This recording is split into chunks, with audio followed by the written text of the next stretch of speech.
سيداتي وسادتي، بعد مشاهدتنا لفيلم الليلة، فيلم ساتردي نايت فيفر، حمى ليلة السبت، نشكركم ونلتقي يوم السبت القادم إن شاء الله مع فيلم جديد من أفلام برنامج نادي السينما. ونوجه الشكر مرة أخرى إلى ضيف حلقة اليوم اللي قدم لنا مقدمة جميلة جدا لفيلم الليلة، المخرج التلفزيوني والذي برع في مجال الاستعراض بشكل خاص، الأستاذ محمد عبد النبي. شكرا أستاذ محمد، ونشكركم ونلتقي إن شاء الله.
سيداتي وسادتي، مساء الخير واهلا بكم مع فيلم جديد من افلام برنامج نادي السينما.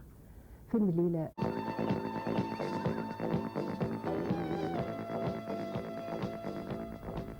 سيداتي وسادتي، مساء الخير واهلا بكم مع فيلم جديد من افلام برنامج نادي السينما.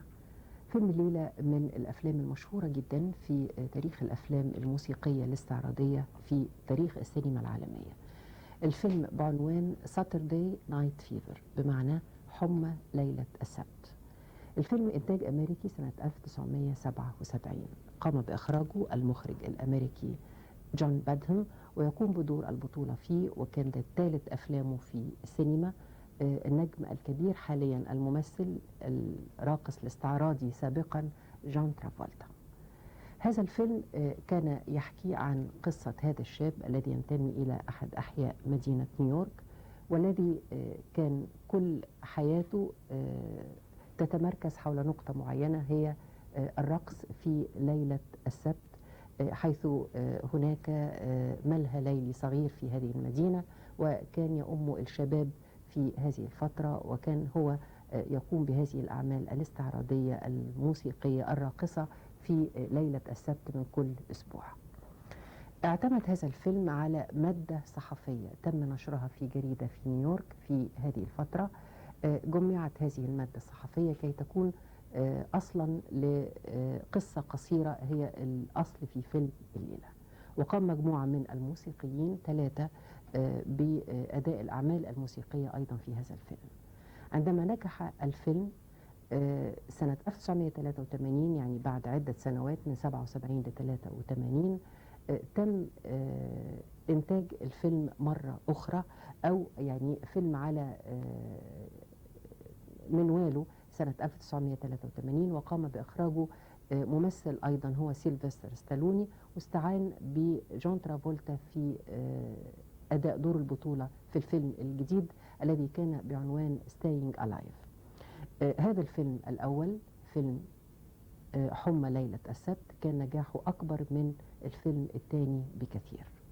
أيضا نتيجة انتشار موسيقى هذا الفيلم وانتشار الأغنيات التي غنيت فيه، كان من جرائها أنه طبع حوالي 27 مليون اسطوانة في هذه الفترة، وتم توزيعها في أرجاء العالم، حققت مبيعات كثيرة جدا تعدت ال 200 مليون دولار.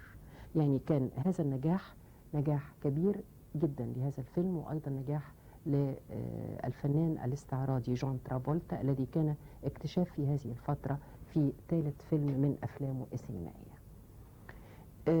هذا الفيلم أعتقد أنه كان لابد من استضافة أحد الفنانين المصريين الذين برعوا في المجال الاستعراضي.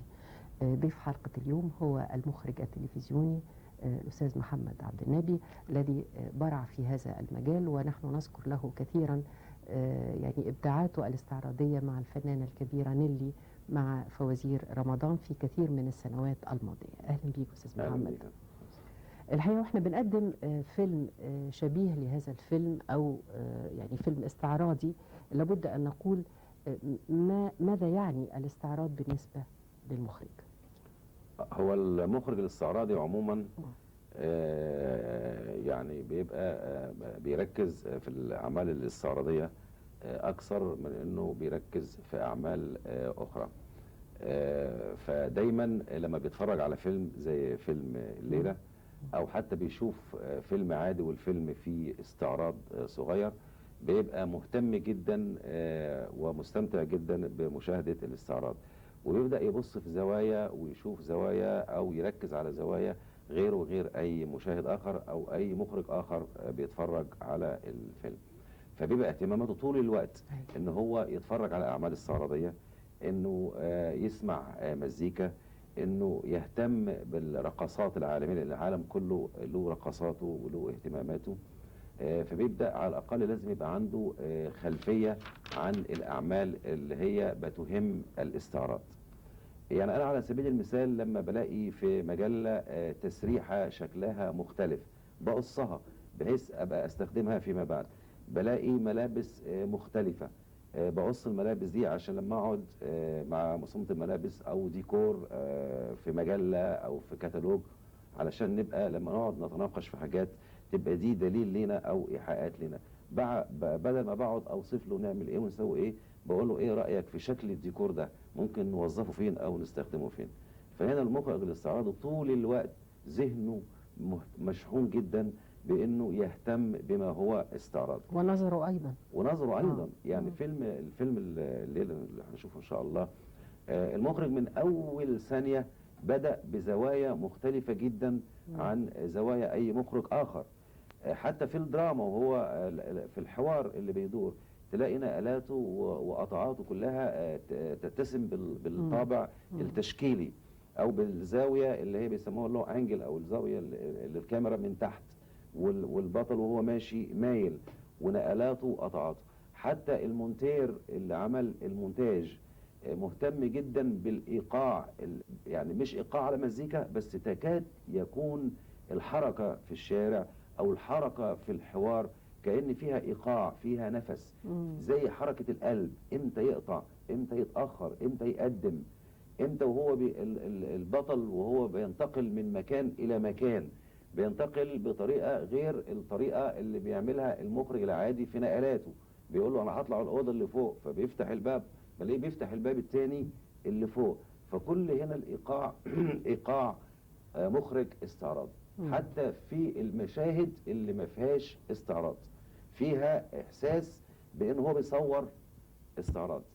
دي إيه يعني مشكلة المخرج الاستعراضي، إن هو دايما لازم طول الوقت يبقى مختلف عن المخرج اللي بينقل حدث درامي أو بينقل مشاعر درامية.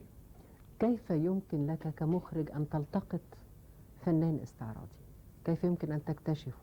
إن أنا أكتشف نجم يعني دي طبعا مهمة جدا. أولا خفة الظل دي نمرة واحد، مش يعني غير إن هو يبقى يعني عنده قدرة على الحركة أو صوته حلو. نمرة واحد خفة الظل، يعني أنا ما أقدرش أجيب بطل يعمل استعراض وهو ليس خفيف الظل، لازم يبقى خفيف الظل. ثانيا لازم يبقى عنده قدرة على الحركة، يعني حتى لما هوش راقص بارع لكن عنده ليونة في الجسم يعني نقدر نشكلها. يعني المدرب الاستعراضي هيجي يشكل هذا، فلازم يبقى فيه هذه المرونة. طبعا من الافضل انه يكون خريج معهد زي معهد باليه او راقص، يعني زي نيلي كده طول عمرها بترقص. ثانيا لازم يبقى صوته حلو، بس ديت ممكن الاستغناء عنها بان احنا بنستعين بمطرب يعني صوته يكون، او مطربه صوتها يكون قريب من صوت البطله يغني، ودي عملناها كتير واتعملت في افلام كتيره واتعملت عالميا. الحاجه الثالثه ان لازم عنده دأب وصبر. يعني نجاح نيلي في الفوازير انها من اول ما بنتفق معاها على انها نعمل فوازير ما بتردش على التليفونات، بيبقى عندها صبر دائم جدا. يعني ما ينفعش نجم استعراضي يبقى بيجي بيعمل معانا عمل استعراضي ويشتغل في عمل اخر، لان الاستعراض بياخد وقت كبير جدا. تفرغ شديد. تفرغ شديد. تصوير الاستعراض اللي هو 4 دقائق او 5 دقائق ده ممكن يتصور في يومين او في 3 حسب اماكن التصوير، او حسب كل لقطة ليها شكل، ليها ديكور، ليها لبس، ليها تسريحة، ليها مكياج، ليها كاركتر ممكن يعمله البطل. فلازم يبقى عنده صبر شديد جدا على ان هو يقدر يعمل هذا العمل. أستاذ محمد عبد النبي، كيف يتم التعاون ما بين مخرج العمل الاستعراضي وما بين مصمم الرقصات؟ والرقص قطعا عامل هام جدا وأساسي في العمل الاستعراضي. ده على فكرة مهمة جدا، انه مدرب الاستعراضات لازم يكون متفاهم مع المخرج. يعني في احيان كثيرة جدا تلاقي مصمم الاستعراضات مهتم جدا بالحركة، انه كل حاجة عنده لازم يبقى فيها حركة. لما اجي امد ايدي على الكوباية دي لازم امدها بطريقة معينة، لما اجي مش عارف ايه، فهو بيهتم بالحركة اكثر من اهتمامه بالتعبير الدرامي للحركة. فالمخرج بيقول له انا، هي اغنية كلمات مكتوبة ومتلحنة، فبيقول له انا عايز الجزء ده يبقى في مكتبة، والمكتبة يبقى فيها كتب، واللي قاعد ده يبقى مثلا بيعبر عن شخصية أديب مثلا. مع ان الكلام ما يقولش كده، بس احنا يعني عايزين نوصل احساس كده. فهنا الحركة للأديب تختلف عن الحركة لأي كاركتر تاني. فلازم يبقى في تعاون. يعني أنا وحسن عفيف الحمد لله من كثرة ما تعاملنا مع بعض بنقدر نوصل لهذا الاتفاق يعني. ولازم يبقى في تعاون تام جدا بين رؤية المخرج لتوظيف هذه الحركة وبين مدرب الاستعراضات. مخرج فيلم الليلة هو المخرج الأمريكي جون باتهم، وهذا المخرج ولد سنة 1939، ولد أساسا في إنجلترا، وتخرج من جامعة ييل، وحصل على شهادة كبرى في مجال الدراما. وقيل عنه أنه دائما كان يتمتع ب يعني ميزة بصرية حادة جدا، وهذا يؤكد ما قاله الأستاذ محمد عبد النبي في يعني القدرة البصرية لمخرج الاستعراض.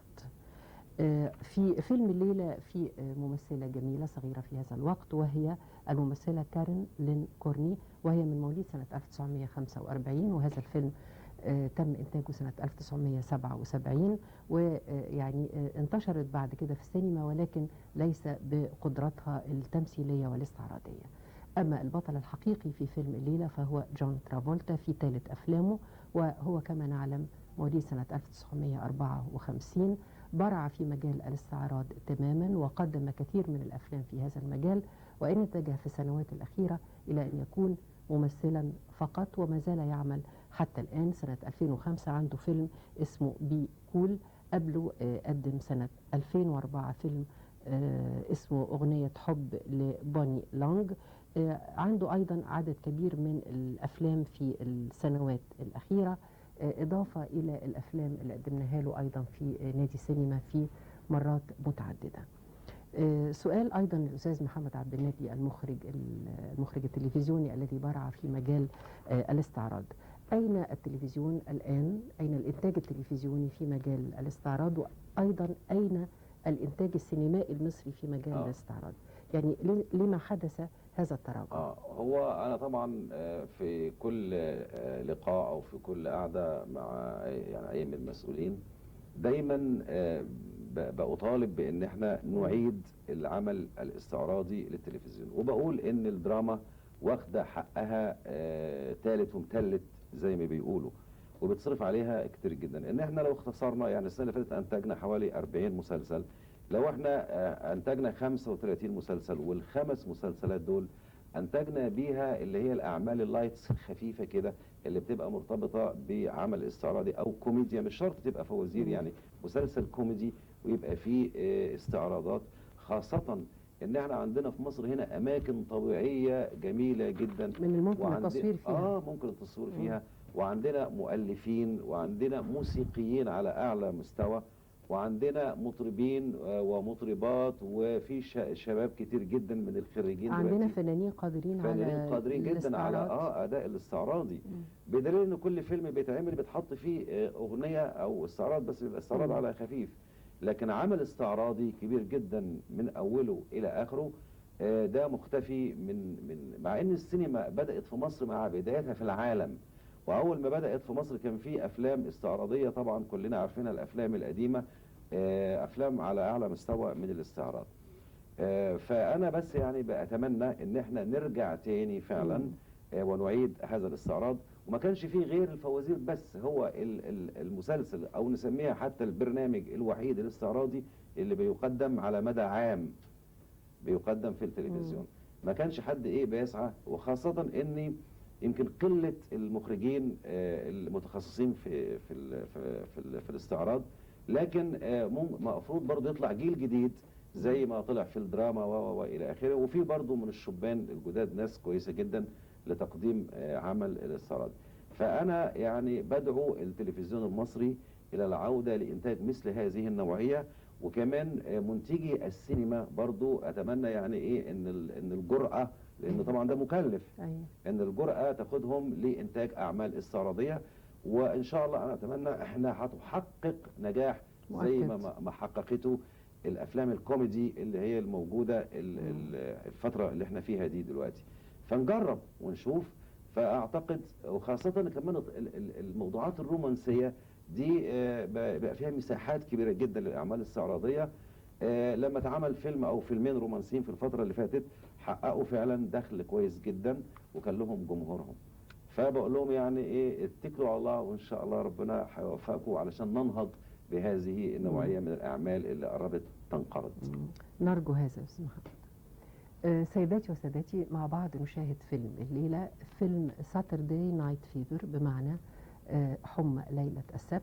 الفيلم إنتاج سنة 1977، قام بإخراجه المخرج الأمريكي جون بادهم، ويقوم بدور البطولة فيه الممثل الاستعراضي الكبير جون ترافولتا، مع أيضا كصديقة له في فيلم الليلة هي كارين لين كورني، وبتقوم بدور ستيفاني.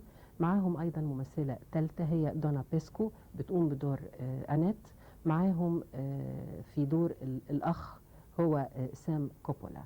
نشاهد الفيلم مع بعض ونكتفي بهذه المقدمة من ضيف حلقة اليوم المخرج التلفزيوني الذي برع في مجال الاستعراض الأستاذ محمد عبد النبي. شكرا أستاذ محمد. شكرا. نشاهد الفيلم مع بعض ونرجو أنه يعجب.